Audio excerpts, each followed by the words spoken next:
Écoute bien, si tu vis aux États-Unis, ta banque peut être ton aide à devenir rapidement libre financièrement ou peut te freiner à devenir libre financièrement en te volant petit à petit sans que tu ne le saches. Pourquoi je dis ça? Je m'explique. Tu sais, les banques sont les bases de ta vie financière aux États-Unis. Et si cette base est mauvaise, le reste sera un chaos. La bonne nouvelle, c'est que tu peux toi-même mettre un bon système bancaire en place et arrêter de payer des frais inutiles aux banques qui te volent. Oui, car certaines banques vont te voler. Et si tu veux mettre ton système bancaire en place, tu dois choisir la bonne banque. C'est ça le système. La bonne nouvelle, c'est que tu peux mettre un bon système bancaire en place pour t'aider à gérer ton argent et éviter de payer des frais inutiles.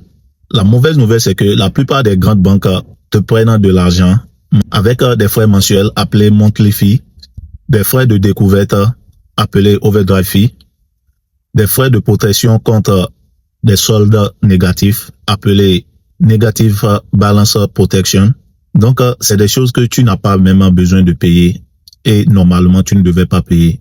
Mais il y a certaines banques qui te le font payer sans que tu ne le saches.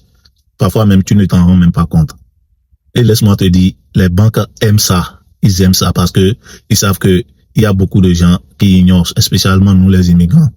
On ignore la plupart les chiffres, on regarde même les banques, on voit les choses, bon, comme on vient de loin, on n'aime pas demander, on n'aime dire rien. Donc, si tu veux choisir ta liberté financière aux États-Unis, choisir la bonne banque est obligatoire. Un bon système bancaire repose sur le choix d'une bonne banque.